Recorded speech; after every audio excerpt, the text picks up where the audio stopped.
البتہ کبھی کبھی شیطان بہکا دیتا ہے یا انسان کا نفس بہکا دیتا ہے اور وہ ایک اچھے کام میں اور عبادت میں وہ کوئی ایسی کھنڈت ڈال دیتا ہے کہ اس میں انسان کی نیت خراب ہو جاتی.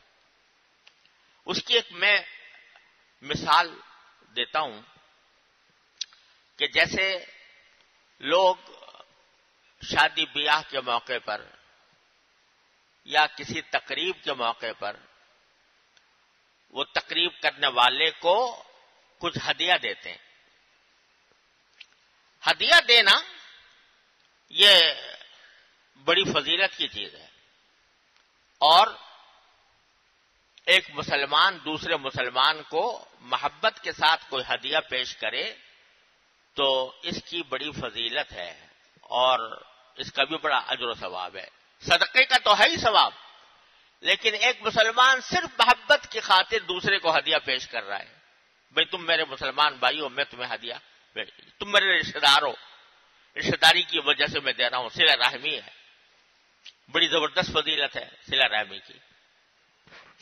تو آدمی اگر اس نظر سے ہدیہ دے کہ یہ میں محبت سے دے رہا ہوں اور اس محبت سے دینے کا مقصد یہ ہے کہ اللہ راضی ہو کہ میں نے اپنے ایک مسلمان بھائی کو یا اپنے کسی رشتہ دار کو کوئی ہدیہ پیش کیا، اس کی بڑی فضیلت ہے.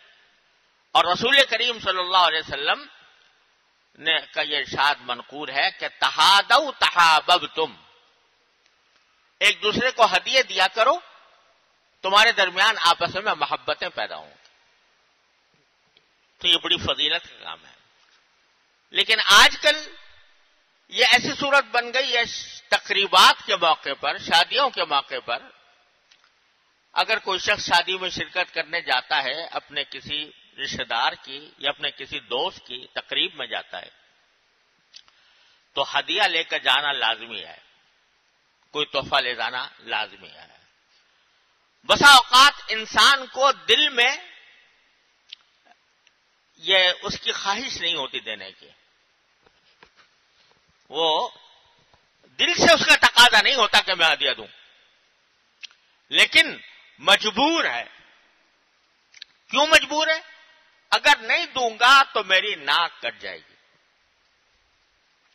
اگر نہیں دوں گا تو تقریب والا ناراض ہو جائے گا، اور اگر نہیں دوں گا تو دنیا کیا کہے گی کہ بھائی اتنا قریبی دوست تھا، اتنا قریبی رشتہ دار تھا، مگر اس نے نکاح کے موقع پر اس کو کوئی ہدیہ بھی نہیں دیا، کوئی تحفہ بھی نہیں دیا.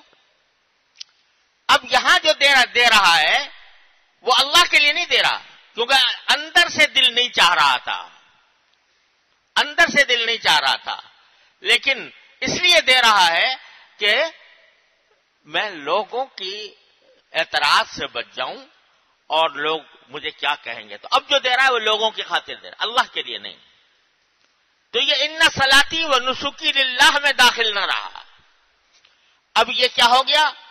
یہ خالص ریاکاری ہو گئی، یہ خالص نام و نمود ہو گیا.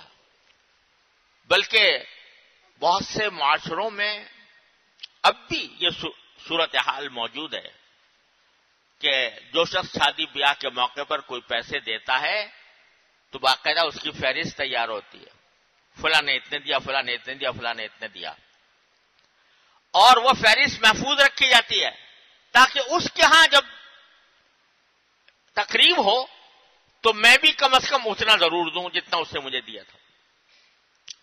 یہ نیوتا کہلاتا ہے، اور یہ نیوتا جو ہے اس کو قرآن کریم نے صراحتاً منع فرمایا. ما آتیتم من ربا لیربو فی اموال الناس فلا یربو عند اللہ.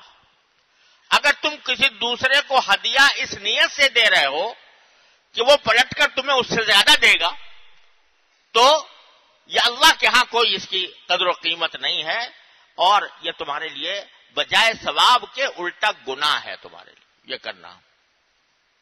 اب ذرا ہم اپنے گریبانوں میں منہ ڈال کے دیکھ لیں کہ ہم کیا کر رہے ہیں. تقریبات میں جو ہدیے تحفے دیے جاتے ہیں اس کا مقصود یہ صرف یہ ہوتا ہے کہ دنیا کو خوش کیا جائے، اللہ کو خوش کرنا مقصود نہیں. لہذا نہ صرف یہ کہ وہ ثواب نہیں، الٹا گناہ ہے. پھر کیا ہوتا ہے کہ اسی سے رنجشیں پیدا ہوتی. ہم نے تو فلاں کی شادی میں یہ کیا تھا اور اس نے ہمارے ہاں کچھ بھی نہیں کیا. ہم نے تو فلاں کو اتنا دیا تھا اور اس نے ہمیں کچھ بھی نہ دیا، یا دیا تو کم دیا.